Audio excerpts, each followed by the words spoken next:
But the godfather of all degeneracy is none other than Logan Paul, who still holds the unofficial award for the most disturbing video posted on YouTube. I've said all the bad more shit that he keeps doing, you know, scamming and all this shit, the more they bring this up. Oh, what's up? Oh, what's up? What up? It's Amaj back here with another video. Today we're about to be reacting to a video by Pexto, and we're about to get into a video. It says most loved versus most hated YouTubers from every country. Bro, it's crazy you can make a whole bunch of most hated like YouTubers from America, and then the UK also, because they got KSI over there, and then they got like a few other YouTubers that are like, I don't know, it's just like all around the world now, bro. It's just, I guess this is like a fitting video. Wonder who's gonna be on this whole thing. Probably the most loved YouTuber. Damn, I don't know. I'm gonna just have to see his list. But let's just get it. Don't forget to leave a like and subscribe if you've been enjoying these reaction videos. Let's get it. Light can't exist without darkness, which is why every country in the world has YouTubers who are either despised by everyone or loved unanimously. So here are the most loved and most hated YouTubers from countries around the world, starting with the land of opportunity, the United States. Granted, there's no shortage of degenerate content creators in the US, but the godfather of all degeneracy is none other than Logan Paul, who still holds the unofficial award for the most disturbing video posted on YouTube. やっぱ感覚のズレがあるのかなって言いますか、一体とかを取り上げるっていうのは forcing him to apologize for his actions. I'm not gonna lie, this alone would literally, he could just make this whole list for all 5 slots. I feel like he could apologize for this all he wants. I know that he did the little 360 turn, but like all the more bad shit he gets is like, I've said all the bad more shit that he keeps doing, you know, scamming and all this shit, the more they bring this up. The more they bring this up, every time, bro. I'm sorry, it's not funny, but it's funny because the stupid ass look that he gives every time he does this. This nigga is stupid. Why would you ever film a dead body, bro? When this came out when I was like 17, bro, I was just like, what? Like, bro, there was just countless memes of this nigga, bro, in that stupid like Toy Story hat. I believe it happened for a reason, and I think that reason is so I could take this experience, learn from it, spread the message the right way about suicide prevention. But the only thing Logan actually learned is that if he could mend his reputation after this incident, he could do it after pretty much anything. So he kept pushing the boundaries on how low he could go, starting with several of his crypto projects, including Crypto Zoo, which involved Logan scamming thousands of his fans. Have some decency to come out, talk to the people that invested initially, that invested along the way on all of the fake and false promises, on all of the false hype, and be honest with people. But other than scamming his community on multiple occasions, Logan has even backstabbed his... I'm sorry, bro. Like, I kind of sympathize with people that, you know, that got scammed, but like, y'all knowing who Logan Paul is and y'all still go forward with this venture, it's like niggas was just doing anything to make money and to invest into people make money. He got y'all. Like, that was such a stupid ass thing to like do. When you like look into like Crypto Zoo, you get how much of a stupid plan it is. I mean, I guess the world is not long without like a lot of gullible people, so that's how it goes. His own friends just to save his brand. How would you feel if a man that has his back completely towards you, that only turns around to grab your dick, talk shit to your face, and you can't smack or beat the living brakes off of this guy? Because Logan makes me apologize to this man, or I don't have a job on Impulsive anymore. And Logan's ego can't even let him be happy for his own brother's success. Wouldn't you think, oh, one of them has a losing record and he can sell the same, if not more, pay-per-views. One of them has a winning record and can sell a good amount of pay-per-views as well. No, but I've proven to sell more pay-per-views consistently, time and time again. I'm active. I have a promotional company. We do, you know, bigger deals, huge guarantees, like a lot of revenue. I don't buy it. This heated exchange had everyone thinking, who needs enemies when you have a brother like Logan? But while Logan continues to turn everyone around him against him, damn, I mean, like, I wouldn't be on Jake Paul's side, but this is the time that I'm on his side. Why are you jealous of your own brothers, bro? I mean, your own brother, bro. Like, I would think the most person that would probably be happy for you is probably your mom and like a sibling. And those should be like the most proud people of yourselves. And then I mean, lastly, it comes your friend.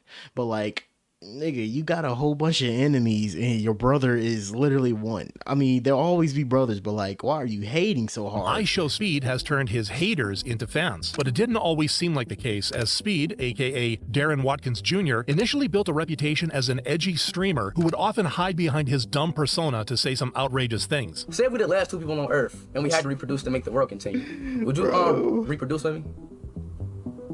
No, because that means our kids will have to intertwine and then their kids, no. Who gonna stop me? Jesus Christ. I will. Who's gonna stop me? And for a while, many believed that Speed would end up like any other content. Look, I think he deserved to get banned on Twitch for this, but the amount of time that they had this nigga banned shows the gender role that they take on Twitch, bro. I will literally keep saying this because they made a recent example of like Nina Lynn. Like bro, after she literally SA'd a person on Twitch and it took like that shit blowing up to finally get her banned for a week. And then she did some other shit and she got banned for 2 weeks.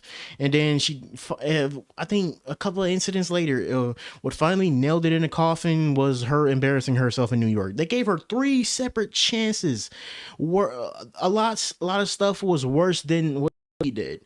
I give Speed a lot of flack for this because he was still a dumbass kid. Just like, I mean, I still wouldn't get like why you would say this, because like that's a crazy ass line to say. But like, again, he was a kid. But Nina Lynn is a grown ass woman.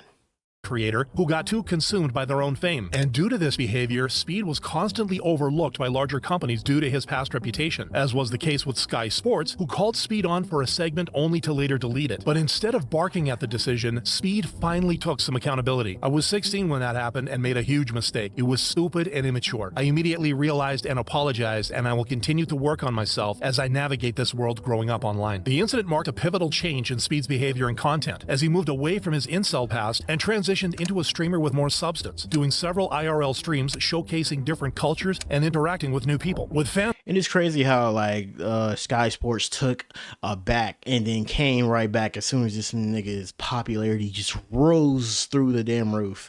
Like, companies are weird that way. Noting that Speed, he literally touched grass and got better. And this change in direction would be the most important decision of Speed's life, as fans were inspired by the man he had become. Over the next 3 years, Speed would continuously push the boundaries of live streaming, becoming one of the most successful and influential live streamers of all time. The same, however, can't be stated about Speed's close friend KSI, who has been speedrunning the destruction of his legacy in the UK over the past couple of years, with the straw that broke the camel's back coming in May 2026. I have decided that I will be no longer be doing Simon videos. This decision caused widespread backlash against JJ, whose fans were sick of his decision. 13 years of friendship just shows you it was business to JJ, not a family. But while this decision made KSI hated amongst his fanbase, his other ventures had been getting him hate around the internet, like the time when JJ thought he was a good singer. Yo, this is crazy. This hate. Well, I'm getting the same treatment as Rebecca Black when she released Friday, but my music is good. His viewers, however. Okay, I do not. Yeah, you was wrong right there. Your music is not good, bro. I never took a deep dive into, like, I think I said this before. I never took a good deep dive into KSI's music until I really seen what the hell he be rapping about. His music is terrible, bro. If you go call me a hater right there, but at least some that'll come by this video can all collectively agree his music is ass. Sorry, bro. Not just because that dude Danny be doing the over laughing stuff, reacted to it, and be clowning his shit, but it's actually terrible. However, just made fun of his song, saying that song didn't get released, it escaped. And what followed was a public humiliation from the internet of the likes we'd never seen before. All jokes aside, if it had a different beat, different melody, different lyrics, different theme, different artists. Yeah, if the whole thing was different, it would be better, right? Fantastic. The fact he genuinely likes this song makes it so much funnier. While having a massive ego, added to the fact that KSI left the Sidemen and his association with the likes of Logan Paul has all but cemented KSI as the most hated YouTuber from the UK. A sharp contrast to Daniel Robert, aka Dan TDM, who became one of the most loved Minecraft streamers from the UK thanks to his 2012 Mod Showcases series. The series became so popular that Dan quickly gained 1 million subscribers by 2013, and the pace only grew from there on. As Dan's content became an important part of hundreds of people's childhoods, this man has made everybody's childhood, and he has earned everybody's respect. But what made Dan stand out to his fans was that he never tried to take advantage of them for his personal gain. Instead, he tried to be honest with them, even if it was the harder thing to do. I know how to make fast-paced, super excitable, highly edited videos, but that's just not me anymore. I don't enjoy that. If I did do it, it just wouldn't be genuine, and then what's the point? What's also important is you guys aren't kids anymore. We've all grown up together over the past 10 years. Even when it came to his personal life, Dan never held back from sharing his true feelings. 3 years ago, I got severely depressed. Like, I'm not gonna cap, it really kind of like gets into a it really kind of like shows like maturity and like awareness of how a YouTuber, you know, kind of sees that their whole audience has grown up. And it's been so many other examples in the past of like YouTubers not accepting that, YouTubers really not being aware of like who their audience is. I mean, the fucking YouTube metrics tells you, and literally not moving past that kid aspect just because that video kind of grows in views. That kind of pushes your older audience away, and then you know, staying up appealing to kids, and you know that's not gonna be good long term. When you want to talk about real shit, they're just gonna be like, get back to the game.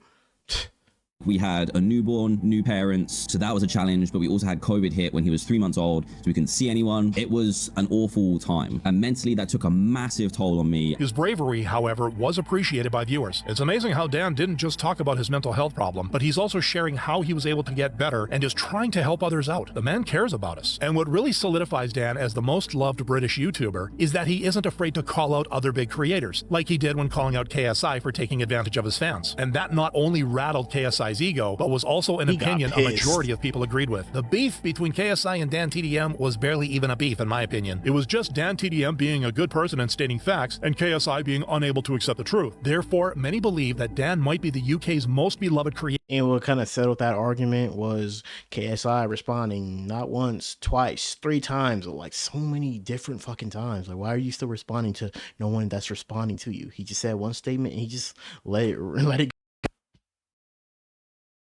Which is similar to the positive perception of Canadian legend Evan Fong, aka Vanoss Gaming. The YouTuber launched his channel from Toronto back in 2011 and became one of the most successful creators thanks to his authenticity and entertaining videos. I literally feel like I'm riding around in a vagina. I'm riding around in a vagina. And with the addition of his friends who formed the Vanoss crew, the channel was the ideal place where you could find a group of friends just having a great time. By the late 2010s, mainstream business media took notice, with Forbes reporting that Vanoss had cracked the top 10 highest paid creators globally, pulling in a staggering $15.5 million in a single year. Yet, despite achieving international superstar status and wealth that would change anyone, Fong never lost his trademark Canadian modesty or humor. My fans have grew up, you know? It's kind of dope now. Like, I bought a few new guns at a gun store, and like all the employees knew who I was. Your fans? No, just to like shoot up a school, maybe. He completely bypassed the toxic drama and clickbait trends that because this nigga Matan just trolls. He trolls all the time, and then people cannot get with that. I see a lot of people that go on his little podcast and they can't, like, you know, go back and forth with him and, you know, just tell jokes and can't tell he's a troll of his peers, choosing instead to stay loyal to the friends and the formula that got him there. And the lifelong loyalty from his community is exactly why his legacy is set in stone, which is also the case for Canada's most hated YouTuber, Muti Ascetic, better known as Too Mad, who chose a path fueled by pure, unhinged controversy. He quickly established himself as a highly polarizing force, relying on shock humor. By the late 2010s, he had built a massive following, but his relentless chase for attention frequently crossed legal and ethical lines, sparking incidents that would forever stain his reputation. Like in 2023, when a victim of his exposed Too Mad for being an obsessive stalker, and later released a video of Too Mad, which he sent to the victim apologizing for his actions. I made like advances you weren't comfortable with, you know what I mean? and I truly do like regret all that. However, instead of addressing any of these allegations, Too Mad leaned more into his online persona and disregarded any criticism he got. All right, so not everything. Which things? No, I didn't do shit. Okay, I don't deny everything. I deny some things and I accept some things. Okay, fuck you. And by the end of 2023, Too Mad had become one of the most hated YouTubers on the internet, to the point where he tragically passed away in 2024 due to an overdose, and people on the internet celebrated the incident, while others even made jokes, even though Too Mad had a long history of dabbling with. Look, bro, hey, I can get a person's really hated, but like, I can just never go on the cusp of just like disrespecting somebody's death, bro, because you amounting to the same type of shit that they're doing is just not gonna help your karma in the future. I mean, I'm a good believer of karma and God. And I actually believe like some shit's gonna come back to you. Even all those people making, you know, little fucking jokes online and shit. Like, you know, but I just don't get how people like have that type of mentality. I can get dark humor. Dark humor could be funny sometimes when it comes to jokes, but like I feel like when it comes to somebody's death, I just can't join in on that shit, bro. Like the Charlie Kirk shit, like all the other like type of shit, bro. Just can't join in on that type shit. Too many substances, which was the prime cause for his disintegrating mental health. Regardless, others believe that no amount of revisionism would change their opinions, including YouTuber Jameski, who had a huge hand in exposing Too Mad's crimes. Please remember that he's a rapist and a PDF file. He continued to prey on the vulnerable even after the police got involved, including a 13-year-old in a mental hospital. The tragedy doesn't excuse any of his actions, and that tragic end serves as a stark reminder that sometimes the views just aren't worth it. A lesson. Look, I mean, well, like I said, it still doesn't change everything about his death. I mean, well, I'm not gonna talk about his death, but like, yeah, if it had it coming, then I don't know. You doing all of that terrible shit. I mean, he probably got his karma. Well, I don't know, time for, I don't know, I don't want to get into all of that shit. Which could have helped Dutch YouTuber Jordi Maxim, aka Kwebbelkop, who sacrificed his YouTube reputation just so he could produce more AI slop. How can you possibly sit here and try and convince your audience of Kwebbelflops that this is a good thing? Just a million channels of completely soulless, generated scripts. And he was proud of the fact that he could now create entire videos on his channel without having to lift a finger for these videos to be made. Unsurprisingly, people started turning on Jordi. The fact that he could become an AI and still keep his style means that his content is trash, and the newer AI videos started to get mass disliked and hated on. Who in their right mind would brag about putting no effort into their passion and claim it's not for the money? Over time, Jordi's content just spiraled into something out of a horror movie as he started uploading videos of him as an AI reacting to AI videos. What the f is this? Whoa! He's opening a glowing chest! Glowing spaghetti inside! This is insane! The glow lights up everything! My theory is Kwebbelkop was murdered by AI who took his account and are posting these videos to try and evolve themselves. In February 2025, however, viewers did get some good news as Kwebbelkop's AI channel got banned. YouTube, stating that 14 Kwebbelkop AI videos were in violation of some of YouTube's policies. The entire channel was terminated. And while viewers rejoiced in the decision, I'm not gonna lie, I fucks with that because like a lot of AI fucking shits is taking over the like the channel. I mean, we can talk about this while like I low-key think this channel is like kind of like literally kind of like AI voiced, but I feel like they write the script because like of how the voice sounds. You can, if you a big listener of like how AI sounds, you know what it sounds like, bro. It may be some shit might be a little scripted with AI, but like you can tell how AI sounds. And Pexel don't sound much AI'd.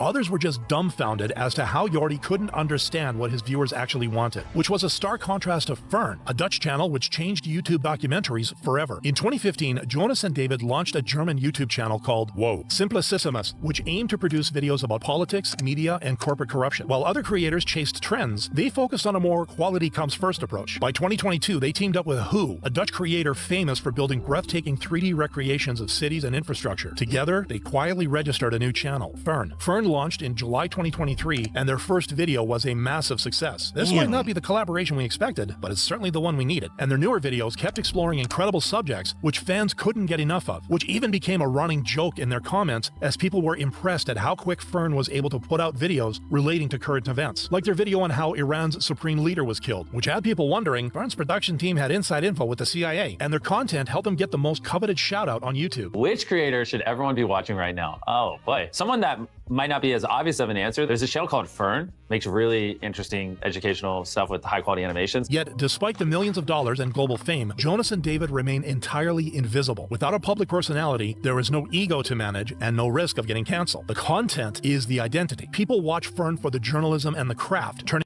Yeah, I'm not gonna lie, if a channel really doesn't have an identity, you can't really, you kind of do anything.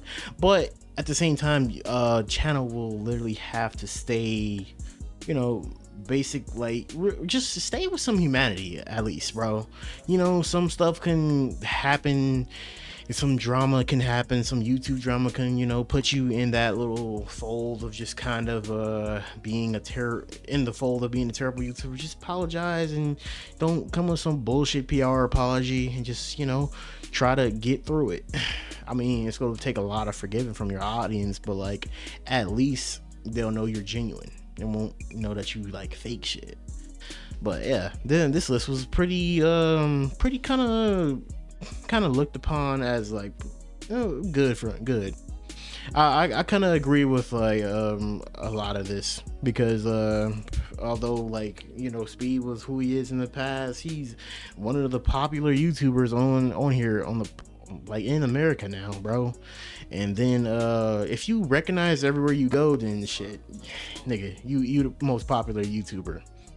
And Logan Paul being the most hated YouTuber in America, yeah, I agree with that. For Logan Paul to be, I mean, not Logan, and for what's his name, JJ Logan Paul, damn, why do I keep saying Paul? And for KSI being the most hated in the UK, I can agree with that, bro. It just like really kind of not went this way. He was he was more humble in the past, and you know, more of his outside personality kind of creeped in and ruined his whole thing. But if you agree with this, tell me what your guys' picks below, and don't forget to leave a like and subscribe. Go check out Pexto's original video in the link in the description. Don't forget to leave a like and subscribe. We are on the road to 850. Catch you guys in the next video. He was the best guy around. What about the people he murdered? What murder?